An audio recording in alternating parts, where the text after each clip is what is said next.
Okay, Nilofar, please. Number 2. Likewise, the continent of America is in the eyes of the one true God, the land wherein the splendors of his light shall be revealed, where the mysteries of his faith shall be unveiled, where the righteous will abide and the free assemble. Therefore every section thereof is blessed. But because these 9 states have been favored in faith and assurance, hence through this precedence they have obtained special privilege. They must realize the value of this bounty, because they have obtained such a favor, and in order to render thanksgiving for this most great bestowal, they must arise in the diffusion of divine fragrances. Those 9 states were the 9 states of the Northeast.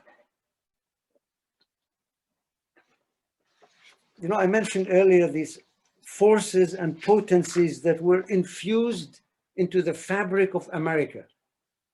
Forces and potencies necessary for America to fulfill its destiny. The Guardian described these forces as insensibly shaping, under the impact of world, political, and economic forces, the destiny of that nation, and are influencing the lives and actions of both the government and its people. So we make a distinction between isolated partisan trends that may seem to be improper. We distinguish those from overall long-term direction of the nation. The Guardian also said the nation as a whole is gravitating under the influence of forces it can neither comprehend nor control towards such associations and policies wherein her true destiny must lie. Let's have one more.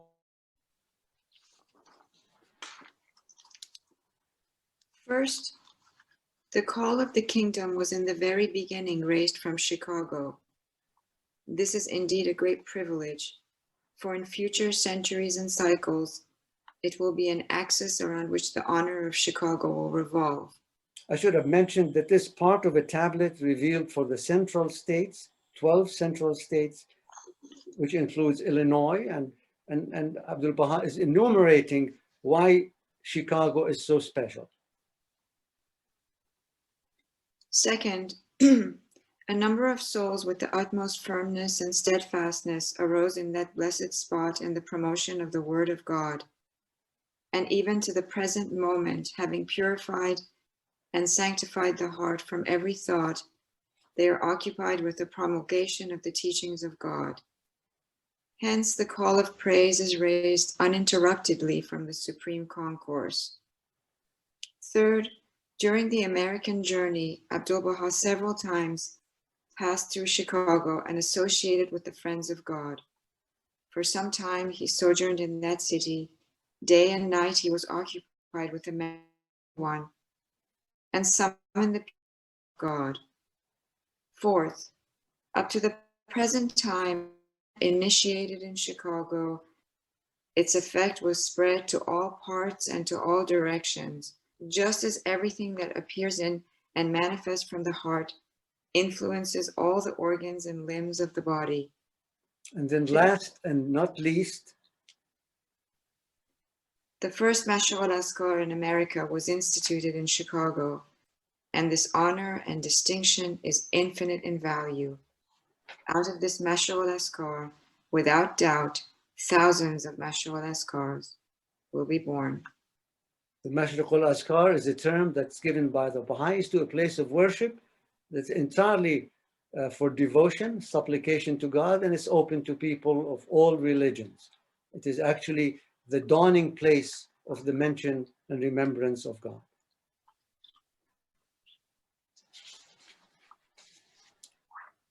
Okay, the next passage from the Promulgation of Universal Peace, page 19.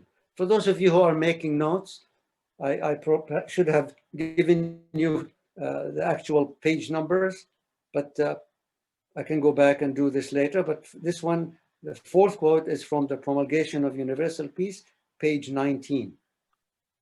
And here Abdul Baha is talking about New York. May the love of God be spread from this city, from this meeting to all the surrounding countries. Nay, may America become the distributing center of spiritual enlightenment, and all the world receive this heavenly blessing. For America has developed powers and capacities greater and more wonderful than other nations. While it is true that its people have attained a marvelous material civilization, I hope that spiritual forces may animate this great body and a corresponding spiritual civilization be established. May the inhabitants of this country become like angels of heaven, with faces turned continually toward God. May all of them become the servants of the Omnipotent One. May they rise from present material attainments to such a height that heavenly illumination may stream from this center to all the peoples of the world. You couldn't have said it any clearer than that. I love how he says, may America become the distributing center of spiritual enlightenment. For America has developed powers and capacities greater and more wonderful than other nations.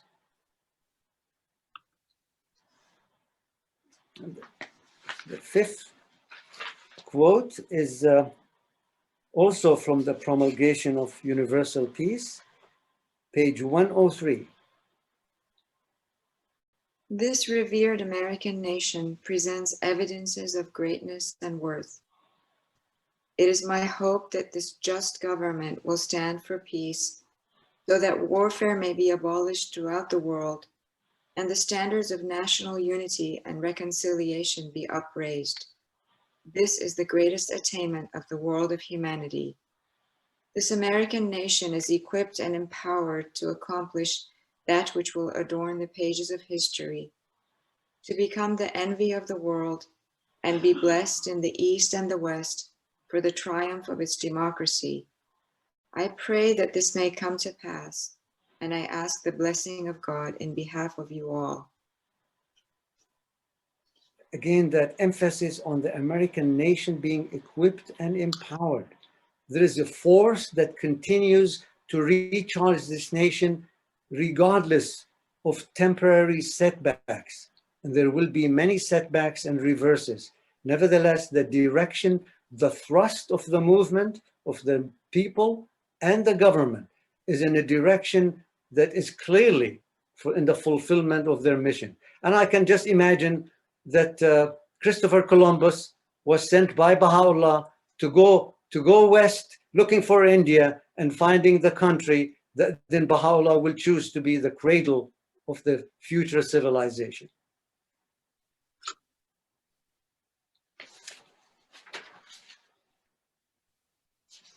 One more from the Promulgation of Universal Peace, page 104. This one is about Cleveland, which must have been, in the time of Abdul Baha, a beautiful city, although that's not how I remember it. I hope none of you are from Cleveland. Otherwise, I would say it's a beautiful city to this day. This is a beautiful city. The climate is pleasant, the views are charming. All the cities of America seem to be large and beautiful, and the people appear prosperous. The American continent gives signs and evidences of every great advancement. Its future is even more promising, for its influence and illumination are far-reaching, and it will lead all nations spiritually. The flag of freedom and banner of liberty have been unfurled here. But the prosperity and advancement of a city, the happiness and greatness of a country, depend upon its hearing and obeying the call of God. The light of reality must shine therein, and divine civilization be founded. Then the radiance of the kingdom will be diffused, and heavenly influences surround. Material civilization is likened to the body, whereas divine civilization is the spirit in that body. A body not manifesting the spirit is dead. A fruitless tree is worthless. Jesus declares that there is spiritual capacity in some people, for all are not submerged in the sea of materialism. They seek the divine spirit. They turn to God. They long for the kingdom. It is my hope that these revered people present may attain both material and spiritual progress.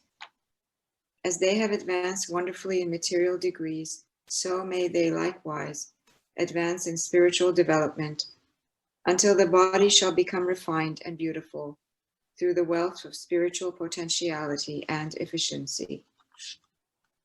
Abdul Baha appreciated and enjoyed the prosperity he saw around him, but he also saw poverty and he had something to say about it.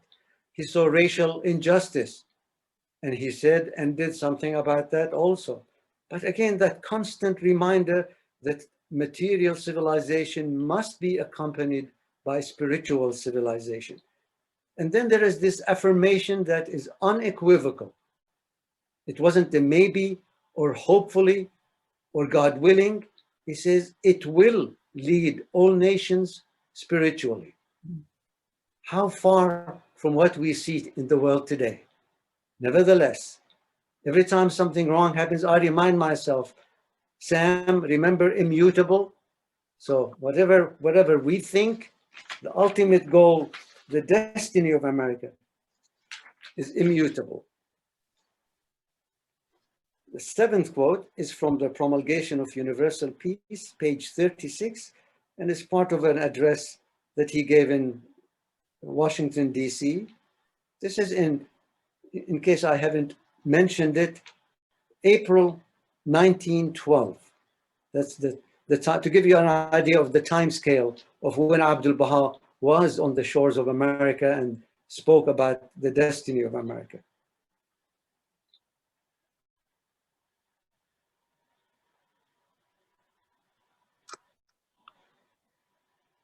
Niloufar, please.